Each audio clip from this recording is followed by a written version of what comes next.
My three theme words for this week is going to be anticipation, integration, and simplicity. So I just got done with a 3-week field problem with the California National Guard. The 40th Infantry Division is getting ready to deploy later this year into Afghanistan. They're going to take over responsibility for a large part of that mission. We got the word that they needed some augmentation and help in the area of logistics, and so they came over to the college and picked, well, there's nobody else but me. I was the last guy out, so I got stuck. And went out to work with them for 3 weeks in the field to help them with their basically decision-making processes, the information gathering, filtering, synthesizing, framing problems, solving problems with a systematic approach, and integrating that with the maneuver, and then trying to separate out the things that were very important with all the routine things that have to happen so that an organization of 30,000 soldiers can fight and survive and win. There's a million things you got to do. 1% of them are extremely crucial in the next hour or 4 hours. And the routine stuff gets processed on a 24-hour cycle, so there's a lot of accounting and following up and make sure that the requisitioned a new howitzer, an artillery piece to replace one that got blown up. Did it actually get released from the yard? Did it make it onto a low-boy trailer? Did that cross the line of departure when it was supposed to? Is it on the road right now between what 2 checkpoints? Is it arriving on time? Is it functional? Do we have a crew with it? Does it have ammo? All those things are routine. What's essential is that the commander knows that he's going to get a gun with a crew that's ready to fire at a date certain, so he can add that to his estimate of what his combat power is, so he can determine if he's got a good plan or not. So pieces of that are extremely crucial that got to be managed carefully. Other things got to be managed through IT systems, and so helping them understand the difference between the significant few and the massive many routines. That was a big part of the systems process that was trying to help them understand. 24-hour operations with a 300-man command post, and everybody's kind of stovepipe and looking at their little piece of it. Sometimes that stuff rises to the level where it's the most important thing in the division commander, two-star general, most important thing in his mind. And we got to find ways to rapidly get that information to him, wake him up if we have to get a decision made in time to have a positive effect somewhere. So to know what's important, you can either wait to be on fire, then notice the fire, then try to put it out, or you can try to anticipate. Things happen in waves and cycles and routines, and so if you can visualize what might happen, you can be prepared with a thoughtful response, and then if you see evidence that that thing is starting to happen, now you can implement a plan to act. And so anticipation is the first step in preparation. What am I preparing for? If I was acting right now, I'm not preparing, I'm acting. So if I'm preparing, it's preparing for something. And so of all the things that could happen, what are the ones that I ought to prepare for? Well, I got to be thinking about probabilities and outcomes if I do nothing. And so you throw all that stuff together. I can't do everything, so I got to pick some things to prepare. So if it comes to pass, I either get a big win or I avoid a huge loss. And so this ability to anticipate and then develop contingency plans was an important part of what I was working with them on. Second thing was integration, that when you have 100 different little supply commodities, and you got engines and blood and plasma and replacement parts for our satellite radars and little robots and their treads and all, millions of little things, and people managing parts of that, you got to somehow integrate that into a plan that optimizes the whole system rather than pieces of it. Like there's certain things I could do that make a lot of sense with distribution of fuel, but if I do that, it desynchronizes the transportation plan, and I have to find ways to integrate fuel and ammo and medical, and then synchronize that with the movement of combat forces. Like I can't be moving on the road when he's attacking across the road. So I have to somehow synchronize my resupply to his maneuver and to the enemy's action. So integrating now is a way to find all the little snippets and pulling them together in some way that gives me benefits. And so you're thinking about second and third order effects. You're trying to look at how I can harmonize things and use efficiency to do things. And then simplicity is that with all those things going on, at some point, the simple plans that are robust are the ones that succeed. And so, a real smart 4-star general told me once, he wasn't talking to me, but he was in a room talking, I happened to hear him. So it was made for my ears though, because it really helped. And he said the best plan is the plan that preserves your freedom of action the longest. Right? So we plan for uncertainty, but there's sort of these unknown unknowns, and so for that, if I want to be able to respond to something that I couldn't imagine, I have to keep a reserve. So if I can visualize it, if I can anticipate something, and I can see if he does this, then I need this much force to deal with that if he comes this way. But if he comes this way instead, I can use the same force and go over that way. So I got to place that force in a way that I can go right or left. And then how much time does it take me to get there? So how much early warning do I have to have? Now I've integrated all that stuff. But at the end of the day, I have to be able to give instructions to that guy for all the 5 or 10 different missions he might do. I got to give him a simple enough plan that he can execute it reliably after I leave. So if I try to make it too perfect, too precise, it actually can work against you because you just get overloaded and there's too much going on. So simple plans are the ones that seem to be the best, that preserve our freedom of action the longest. And so we learn, never take a risk you don't have to. Always keep something just in case. So we had a 2-star general retired who came to work on our faculty, and it reminded me of my grandpa, just a tough old bird, and he gave up a high six-figure consulting job in order to come teach in our college, because his daughter had just joined the service, was an officer in Afghanistan, and he wanted to make sure that the majors were learning the right things. And so I asked him one time, hey sir, because that's how you talk to him, hey sir, if we have a good read on the enemy and enough time to plan, and we got qualified staff, and we have a good integrating process, and we've got a good read on the enemy, and so we've allocated, and we come up with a plan, how often are we going to win? He said, about 19 out of 20. There's always some 5% chance that Murphy will happen. Some Murphy's Law will, things that can't go wrong will, and at the worst possible time. So he said there's always that chance. But if we're that good and we've done all our work, we've understood the enemy and what he wants to do, and we put the right amount of force to stop that, and using all our assets, and we have well-trained guys, we should be able to execute, and we should win. I said, now, in those cases where we win, and it turns out that we had a good read on them and we were well executed, how much of the plan actually went according to plan? How much of the operation actually went according to the particular plan that we envisioned? He said, about 40%. And so, Eisenhower used to say, the plan is nothing, but planning is everything.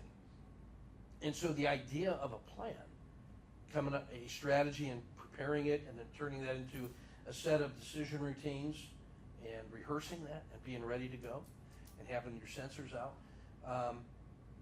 That plan should support easy routine decision making within the 19 out of 20 times that things happen the way that you had accounted for.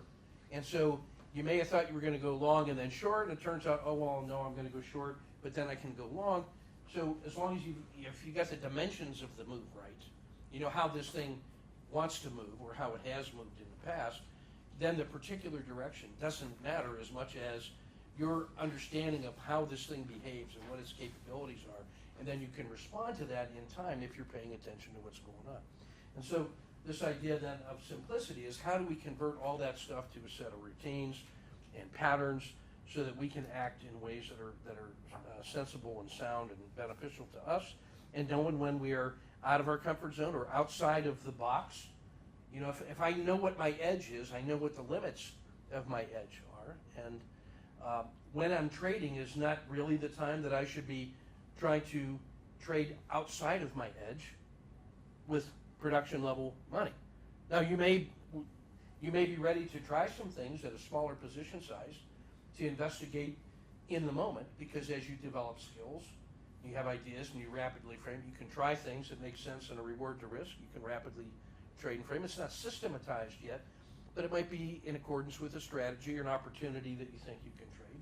And maybe that's the way you can stay committed and focused and interested and on your game, and you just trade it at an appropriate level of risk based on how much preparation you put in. Well, I say all that just to say that those three things that I talked to the guard about, and the more and more I thought about it, I mean, I was out there with him 16, 18 hours a day watching him suffer through all the stuff I used to suffer through when I was in their position.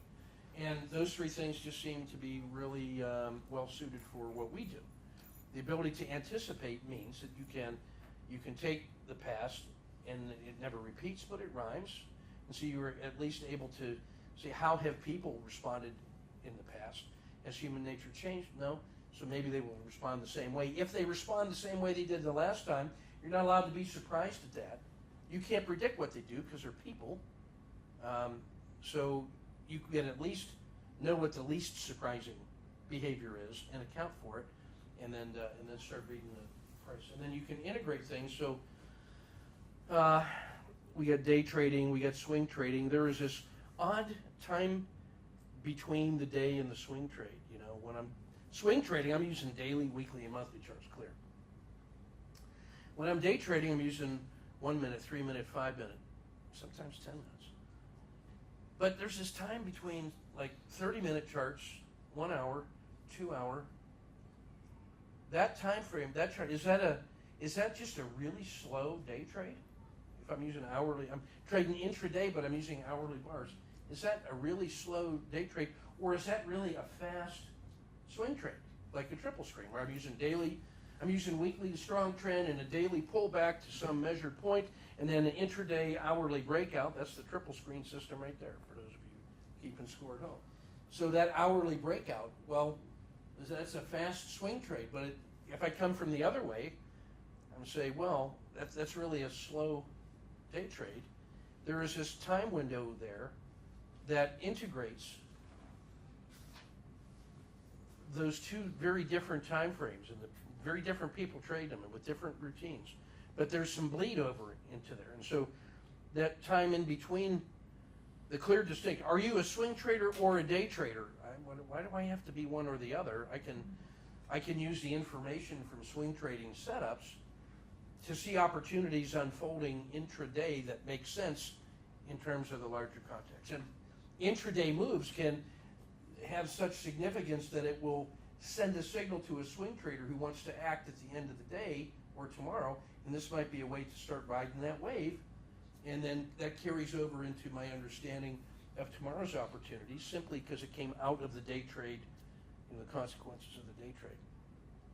So integrating and simplifying seem to me to be the important ways to respond to the anticipate. I mean, what if you could anticipate something that had some probability of acting? Okay, so what? What am I going to do with that? Can I make it actionable? Can I integrate that insight into the other pieces of my trading plan? And can I simplify that in such a way that when I get certain triggers, I can see which systems are firing, which strategies ought to be invoked? How do I organize that and take that mountain of a daily report and a mountain of preparation and turn that into a set of behaviors that allow me to simply execute? When I think of the plan, prepare, execute, and assess cycle, the one I really want to get right is prepare. And I want to get assessment right. I figure that if I simplify it enough, the execution ought to be pretty clear. That if I can turn my rules into pseudocode so that a robot could trade it, and I can see those, then the amount of discretion I use is small, I should be able to execute pretty well according to the way I've rehearsed it. Now, in the moment, it'll just drive us nuts because we're suffering all the time. But when it comes down to it, you got a set of procedures. It's buy and sell and support and resistance.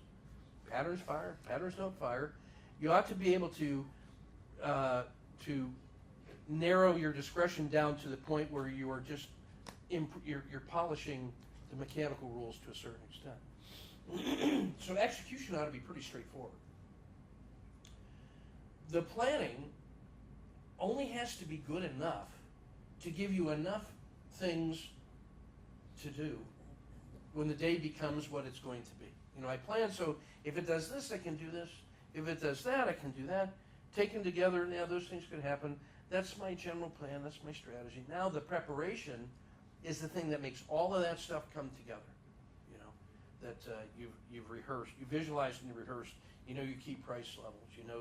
Is it a big day? Is it a small day based on the gap? Is it a frog kind of a day? Is it what's the radar screen or the logic chain telling us? Market small gap up. Small caps better than the large caps.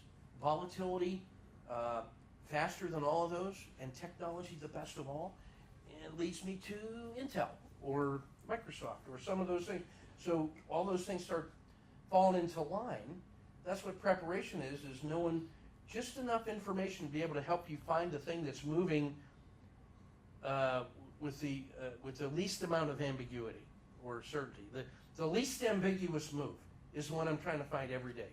Out of all the things that I prepare, all the things that could happen, my job is to find the thing that is the least ambiguous about being a directional move.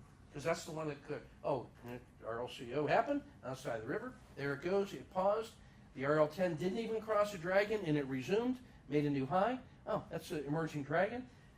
If I got out, then I can get back in. If I didn't get out, I can add a second position to manage the stop.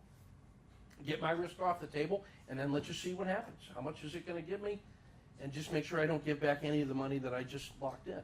Simple. It's hydraulics. Simple.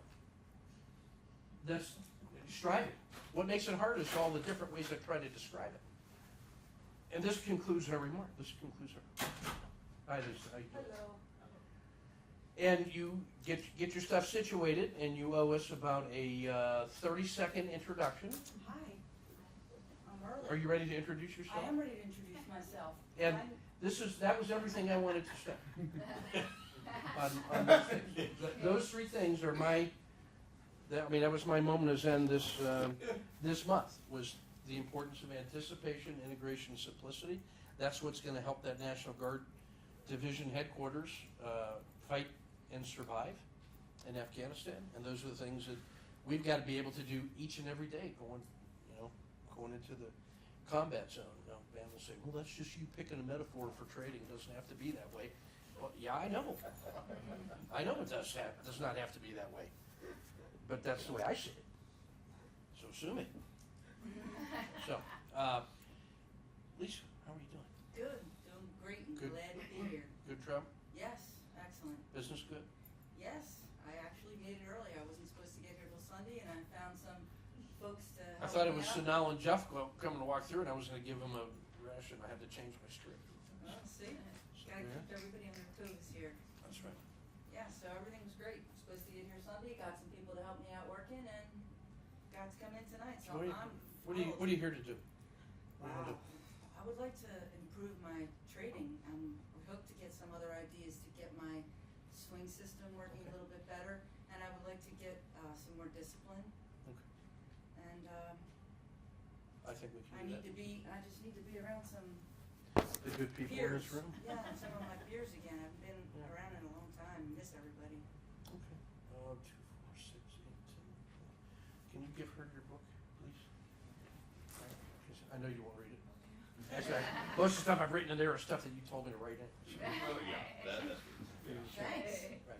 So I don't want to hold you too late, and so all I want to say is, in that book, there's just a collection of the things that I thought I was pretty sure I would end up talking about sometime this week. So thanks to Rachel for putting the books together and designing the cover. My baby, going to KU. She wants to crack bones, man.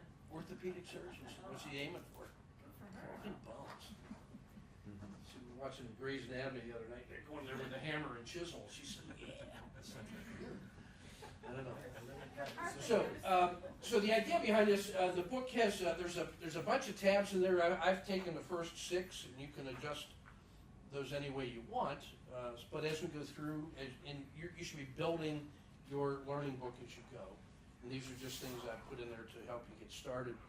The first section has a bunch of things on some big ideas. There's some systems, self, and market ideas in there, some big charts with big ideas. And there's a discussion of systems, strategies, tips, and techniques in there. And so if you have heard this part before, bear with me. But as I look at the material that we have in our community of practice, the way I see them are, I'll just start with systems. To me, it's a system when I've got that 3 or 4 or 5 page systems definition with absolutely, well, as much as that can be absolute, precise rules that can be robo-traded with a very particular targets, setups, entries, exits, adding positions, stop, all those rules in an intended on it and intended set of targets, and back tested and forward tested, and an expectation of expectancy and system quality numbers. So it should be robo-traded. So the mechanical swing systems are like that. The frog systems are like that. For me, a strategy is a general approach to trading a particular situation or an opportunity. It's almost like if you relaxed many of the qualities or the criteria in a system, you would have a general strategy. So the hybrid frog right now is a strategy. It's becoming a system, but I haven't fully documented yet because I don't want to choke the life out of my favorite thing yet. You know, like Lenny with the bunnies and bunnies. From Up Mice and Men, those of you that fell asleep in literature, you know the deal. It's really sad. I know. And I cried. I know. That's it. Me too. I don't want to kill the bunnies. So for me, a strategy then is a generalized approach that has certain, patterns and procedures and implementation, but I expect that I'm going to use more of my judgment or my trade or quality number or my interpretation in the moment to turn that into a particular trade. Now, I may take that strategy, see a trade, and then frame it with precision, and then it could be robo-traded from that. But I'm doing rapid framing and decision-making, and then that becomes an implementation of a generalized strategy. So I think of it as a relaxed approach to a system. Right? It has all the components that you would expect to find a system, but much more discretion. Tips are, techniques. So techniques comes next. A technique I think of as a module, as a process, as an implementation of a particular component. So when I say the 2R battle drill, or the Xeno stop, or a 1-2-3 entry, or 1-2-3 exit, or an RLXD, there's a certain precision in that is just hit the button and the program runs, and there it goes. It's not a system yet, but systems are built out of components. And so when I pull things together with different components and put a little connective architecture there, it could become a system. And so techniques become things that refined through practice, routine things that get refined through practice. So for me, the best example of that is the 2R battle drill. So I don't care what the time frame, I don't care what the system, I'm always looking for a reasonable 2R to offset the reasonable 1R risk that I'm taking on as my criteria. And I should have something that has enough probabilities that this is, that when it works, it should be able to get up around 2R, and that wouldn't surprise me. So if that's sort of what this pattern is trying to do, and then I'm in the trade, and against all the odds, it actually gets to 2R, and it starts to falter. Well, that should be the easiest, most unthinking exit routine to take, because that's the one that I was hoping for. That was the ideal trade for me. It got to 2R and it started to stop. That's what I wanted, that's what I got, no questions asked. The least amount of effort should go into that. But many times, that was not always the case. It was, well, but what if but it could go, and so I was putting myself into, I asked for this, I dreamed it could happen, it happened, and now I don't know what to do with it. So if you've got a trade frame that has some expectation for a particular result, and you get that result, and now it stops and starts to hesitate or starts to revert, whatever it is, it's not going up, it's doing something, it went up, and now it's not going up. That should be the routinest exit that you ever had, right? So that 2R battle drill is a 10-minute video on YouTube where I talk through the way I try to approach that. It's kind of a Zeno stop that it gets past 1.5, hooray, great trade for me. So somewhere between it gets past 2, I got to be thinking about adding my second position and then moving my stop to no lose on both of them, and then it can get through that little hesitation zone where I saw before it had resistance, and so I thought, well, it could get there, and then it might fail, but it could get there, and then it got there, and it went through. Oh, I guess all of that resistance magically delicious, just magically disappeared, and now there's another 2R available. So when it gets past where I thought it would hit resistance, at some point in there, that's now more important than the resistance that didn't materialize. So I got to get a second position. So I know what to do with that. So all of it comes down to, what do I do when it gets near 2R and it starts to fail? So for me, it's the Zeno stop that the more it fails, the faster I accelerate. So I just say, strike. Well, that's what I tell you. Just strike. If you're thinking about it, strike. You already know if you're going to immediately re-enter, if it was waiting for you to get out in order to resume. You already know from your original trade frame where you were going to put a second position in, or where you're going to stop and reverse. Is there still another 2R and there's enough time, will, pattern, and money, then I can get in. So you already knew that before you put the first position on, if you were going to immediately get back in. So that's easy, so you don't have to worry about that. The cost of re-entry approaches 0, really. So, I mean, well, I don't want to be dumb. I don't want to get out too soon. I don't even know what too soon means, except if you're thinking in retrospect, say, oh, it went back up, and if I hadn't gotten out when I did, then I could still be in it, so I must have gotten out too soon. No, not allowed to say that. Didn't have that information. There's only one way you can say I got out too soon, and that was I committed to getting out at that point, and I didn't wait for that point, and I got out too soon, regardless of the consequences. If you got out before you declared you were going to get out, and you had no compelling reason otherwise, it was an impulse, it was a thoughtless act of trading, then you got out too soon. Fair. Do it all the time. Not all the time, but I've done it. Not proud of it, but I admit it. But getting out too soon doesn't mean, well, in retrospect, I could have, no. Whose voice is that in your head saying that to you? Right? The reason you got out where you got out is because the move that you just saw that locked in a nice profit for you could just as easily go the other way. Could it go back to where you got in? Yeah, it just went from where you got in to where you got out, so it can go back the other way in that much time or less, right? So if I've got a stop that says I want to preserve most of that move, well, let's say if I get out on a 1/3 retracement, what that does is protect against the 2/3 of a loss, and that's your 2-to-1 reward to risk. That's what that capital preservation stop does. It's eaten 1/3 in order to protect against 2/3 and a reversion back to the mean. Now, if that thing if it went all the way back to the mean and then took out the previous swing high, and then you got back in, and if it took 3 hours to do that, you say, oh, well, I got back in and I'm happy to be back in, because now there's no resistance above me, and off that thing goes. And if it took 4 hours to do it, that feels like, oh, I got out and I didn't have to eat 4 hours of pain. But if 5 seconds after you got out, it stops and goes back up through the point where you would re-enter, why is that any different? It went to a price level that told you all of the reversal was wrong, and now it's free and clear and off it goes. So it took 5 seconds to do that. You didn't know. You couldn't know. The price triggers you back in.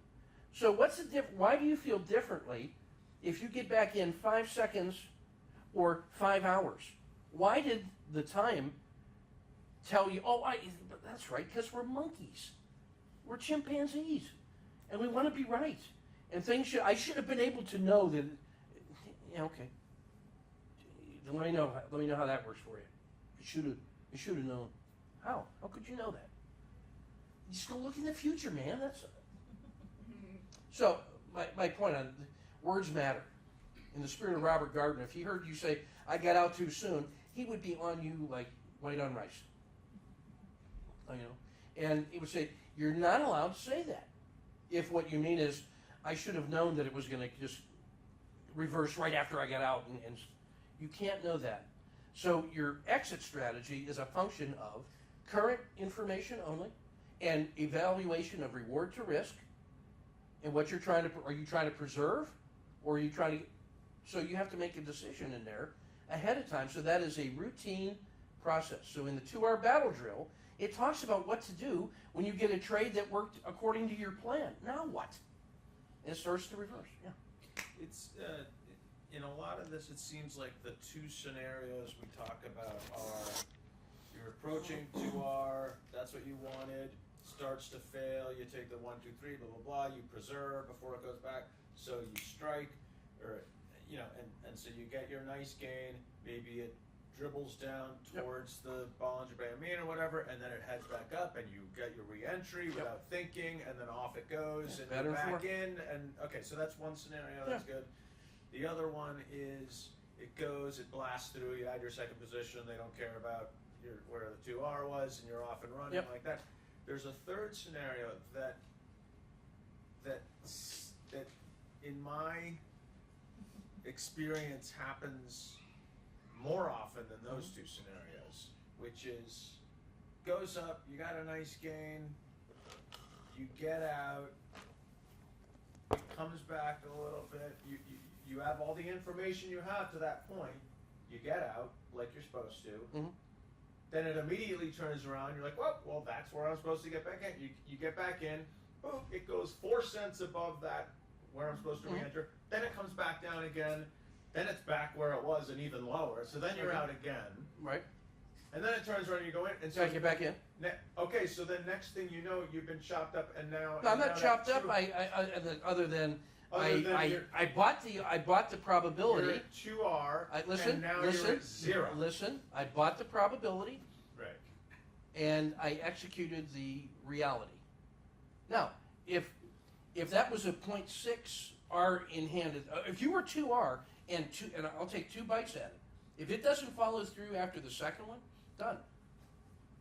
Okay, so you get so 2R, so then you're out at 1.5 if I get back in, you get back in, and it fails me out, that's a 0.3 loss for me. Okay, so if I take 2 of those, right, that's minus 0.6. Yeah. And if I was 2R in hand, minus 0.6, I'm at 1.5. Call it 1. Call it 0.6. Okay. Okay. And okay, so then the guy like me, then you do it 7 times, and then well, don't do it 7 times. Okay. Yeah. 2. Okay.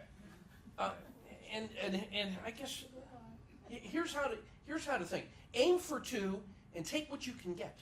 Yeah. Here's why. This is at the risk of keeping you much longer. This is such a good idea, and I said it at the last workshop, and you heard me. This is such a good idea. This is why you can't believe in any of the trades. Because we have different time frames.